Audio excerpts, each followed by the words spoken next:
অন্তর্বর্তী সরকারের মেয়াদ কতদিন হবে, কবে জাতীয় নির্বাচন অনুষ্ঠিত হবে, এই আলোচনা এখন সবখানে। অন্তর্বর্তী সরকার দায়িত্ব নেয়ার পর কেমন আছে বাংলাদেশ, এই নিয়ে কি ভাবছে দেশের নাগরিকরা, এসব বিষয় নিয়ে জরিপ করেছে ভয়েস অব আমেরিকা। অক্টোবরের 13 থেকে 27 তারিখ ভয়েস অব আমেরিকা দেশব্যাপী একটি জরিপ করে। জরিপে দেখা গেছে বাংলাদেশের 61.1% মানুষ মনে করেন 1 বছরের মধ্যে আগামী জাতীয় সংসদ নির্বাচন অনুষ্ঠিত হওয়া উচিত। জরিপে আরেকটি প্রশ্নে অন্তর্বর্তী সরকার যা সংস্কার করা প্রয়োজন মনে করবে তার সবগুলো করার পরই নির্বাচন আয়োজন করা উচিত বলে মনে করেন 65.9% মানুষ।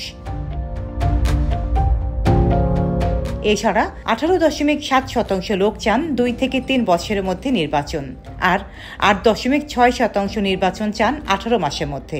সবচেয়ে কম 5.8% জনগণ 4 বছর বা তার চেয়ে বেশি সময় পর আগামী জাতীয় নির্বাচন হওয়ার পক্ষে মত দিয়েছেন।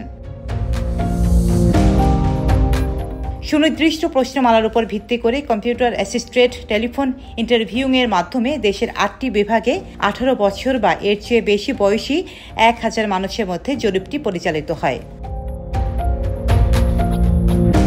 বাংলাদেশের সবচেয়ে বড় রাজনৈতিক দল বিএনপি সহ বিভিন্ন রাজনৈতিক দল একটি যৌক্তিক সময়ের মধ্যে দ্রুত আগামী জাতীয় সংসদ নির্বাচন অনুষ্ঠানের রোডম্যাপ প্রকাশের দাবি জানিয়ে আসছে।